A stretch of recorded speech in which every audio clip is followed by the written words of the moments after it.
let's begin with the first gland, that is the pituitary gland. This gland is actually associated with brain, and this is also known as the master endocrine gland, right? It is known as what? It is known as master endocrine gland. It is associated with brain, but it is the smallest gland of your body. Among the endocrine glands, this gland, it is the smallest, just 1.3 centimeter in diameter and weighs just about half a gram, right? So just look at this. When we talk about the location of the pituitary gland, then it is located just below the hypothalamus. So this is the hypothalamus region, and with this hypothalamus region you can see this hanging structure, and this hanging structure is nothing but the pituitary gland. So as you can just read this, just below the hypothalamus, attached to brain by a stalk infundibulum. So it is attached to the brain by a stalk which we call as infundibulum, continuous with hypothalamus. So as a whole, this pituitary gland, it lies below the hypothalamus. This is the hypothalamus, right?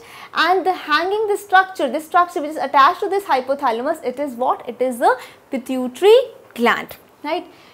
Now this structure of the pituitary gland, if you look at the structure of the pituitary gland, it looks like this.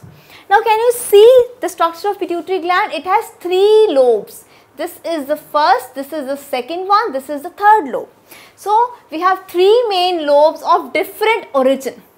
So we have an anterior lobe, we have an intermediate lobe, and we also have a posterior lobe. So just look at the image. This one, this is your interior lobe of the pituitary gland. In the middle one we have the intermediate lobe of the pituitary gland, and then we have the posterior lobe of the pituitary gland. Well, the interior lobe, we call it as adenohypophysis. It is also known as adenohypophysis, or you can say pars distalis. So you can read it, it is the pars distalis. It originates from the dorsal wall of the stomatium in the embryo, right? From where it originates from the dorsal wall of the stomatium in the embryo. So as we have read that these main lobes of the pituitary gland, they have different origin. So from where does anterior lobe originate? It originates from the dorsal wall of stomatium in the embryo. And if we talk about the posterior lobe, it is neurohypophysis, that is pars nervosa. The posterior one, this is the pars nervosa, and this originates as an outgrowth from the floor of diencephalon. It originates as an outgrowth from the floor of diencephalon. So both these lobes, they have different origin, and the intermediate lobe, it is actually the part of the anterior lobe only. When we talk about the intermediate lobe, it is nothing but the part of what? This anterior lobe only.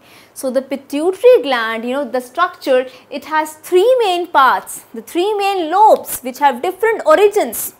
That is, we have an anterior lobe, we have an intermediate lobe, and we have a posterior lobe. Now if we talk about the lobes as a whole, then the 75% part is actually the anterior lobe. So the anterior lobe is much larger, and the 25% part is actually of the posterior lobe, right? So it is much smaller. Remember that the intermediate lobe, it is actually the part of anterior lobe only. So we are considering that both these lobes, the anterior lobe and the intermediate lobe, they both are covering the 75% part of the pituitary gland, and the posterior lobe is covering the 25% part of the pituitary gland. So you can actually make out the structure. It also says that the anterior lobe is comparatively larger than the posterior lobe. Now you can see this infundibulum. What is this infundibulum? This is actually the stalk, which is actually helping the attachment of the pituitary gland with the brain. So this is the infundibulum which is there, right? So here you can also make out that the anterior lobe has a structure of what? An endocrine gland. But the posterior lobe has a structure of what? It has a structure of nervous tissue. It has structure of what? It has structure of nervous tissue. So this was about the structure of the pituitary gland as a whole. It's 3 lobes. Now if we talk about the main function of the pituitary gland, that is the release of those chemical messengers, that is the hormones. So let's see. what are the hormones that are released? If you talk about the anterior lobe, then it releases, GH, LTH, TSH, ACTH, FSH, LH. So except for this growth hormone, except for this GH, all other hormones are the tropic hormones. Now what are the tropic hormones? Tropic hormones are the ones which stimulate certain other endocrine glands to secrete their secretion, right? So the hormones which are going to help in the secretion of other hormones, which are going to help in the secretion that is there by other endocrine glands, those hormones are known as tropic hormones. So the anterior lobe, secretes many hormones, out of which mostly they are what? They are the tropic hormones, except for the GH, that is the growth hormone, right? Then if we talk about the intermediate lobe, that is the lobe which is the part of the anterior lobe only, it secretes MSH hormone, or you can say melanotrophin, right?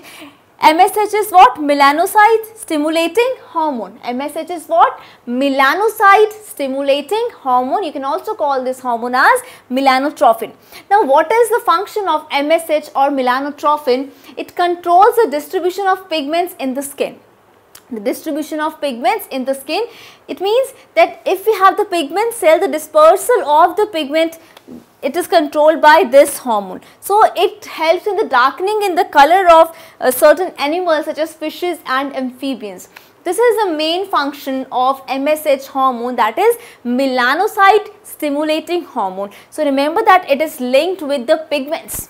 So it controls the pigment or the color in certain animals. Then we have the posterior lobe. The main two hormones of posterior lobe are oxytocin and vasopressin. So oxytocin is OT, vasopressin is ADH. ADH is antidiuretic hormone. What is ADH? It is antidiuretic hormone, right? So we will be discussing the function of these hormones, but I hope that you have understood the function of MSH. It's just this much only, that is melanocyte stimulating hormone, which controls the distribution of pigments in the skin. It means what? The dispersal of pigment granules in the pigment cells. So it darkens the color in certain animals like fishes and amphibians. Then we will discuss the detail of the functioning of the hormones that are secreted by the anterior lobe of the pituitary gland and the posterior lobe of the pituitary gland. So as you can see in the image also, this is the anterior lobe of the pituitary gland, that is anterior pituitary gland, and this is the posterior lobe of the pituitary gland, that is the posterior pituitary gland. So what are the hormones that the anterior lobe is secreting? It is ACTH, right? It is adenocortical hormone. So this hormone is secreted by what? The anterior pituitary gland. Then we have this growth hormone. We have the melanocyte stimulating hormone by what? By this intermediate lobe, which is a part of anterior pituitary only.